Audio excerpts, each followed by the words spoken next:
चमकपुर गांव में गोपाल नाम का एक लड़का रहता था।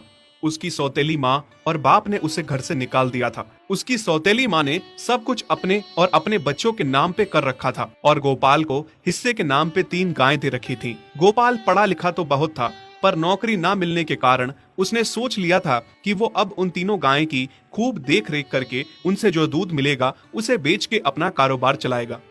अब मैं बिल्कुल अकेला हो गया हूँ। गौ माता, तुम तीनों के अलावा मेरा अब कोई भी नहीं है। बस मेरा घर चलाने के लिए तुम तीनों को मेरी मदद करनी होगी। तीनों गायें बहुत ही हट्टी कट्टी और जवान थीं और रिश्ते में भी एक दूसरे की बहनें लगती थीं। चंपा, चमेली और मैना। मैना सबसे बड़ी और समझदार गाय थी।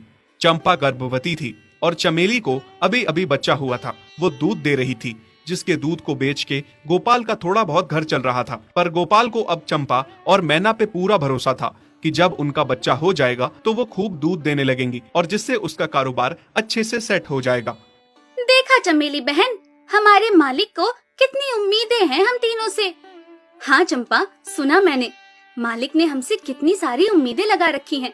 और उम्मीद रखे भी क्यों ना, कितना समय खर्च करते हैं मालिक हम पे और कितनी सेवा करते हैं हमारी, कितना खिलाते पिलाते हैं हमें।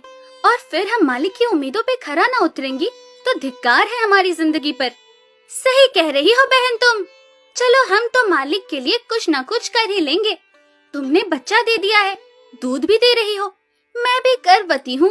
थोड़े दिनों में मैं भी बच्चे को जन्म दे दूंगी, फिर दूध भी देने लगूंगी। लेकिन इस मैना दीदी को देखो, हम दोनों से बड़ी हैं, एक बार भी बच्चा ना दे पाई आज तक।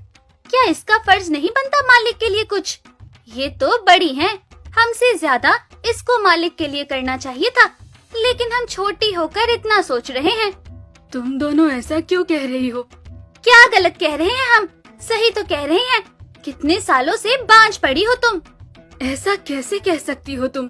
बच्चा देना ना देना मेरे हाथ में थोड़े ना है। मैं भी तो माँ बनना चाहती हूँ ना। मैं भी चाहती हूँ कि दूध दूँ और मालिक को मेरे दूध से कुछ फायदा हो।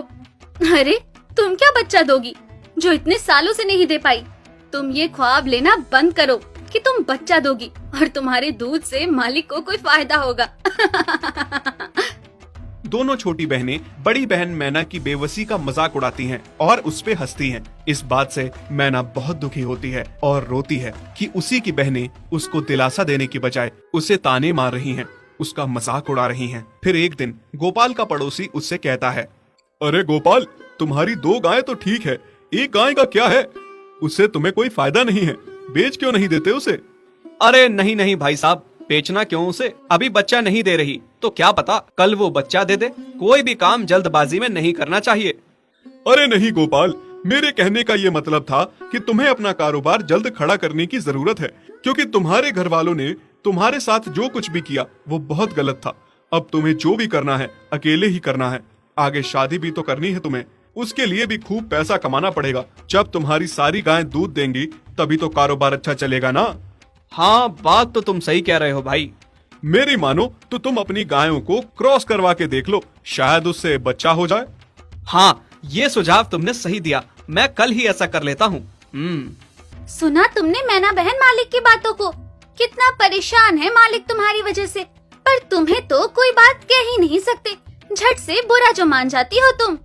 मैना ये सब सुन के बहुत दुखी होती है, पर करती भी क्या, उसके हाथ में कुछ नहीं था।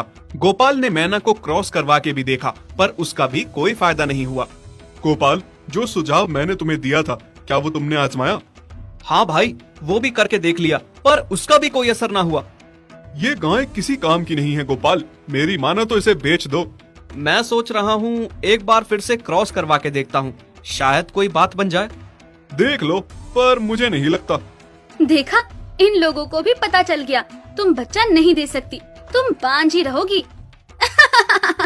सही कह रही हो तुम दीदी, इतने जतन करने के बाद भी बच्चा नहीं हो रहा तो अब क्या होगा? गोपाल मैना को एक बार फिर से क्रॉस करवा लेता है। दोनों बहनें चंपा और चमेली मैना के बांझपन का मजाक उड़ाती हैं और उस पे खूब हंसती हैं।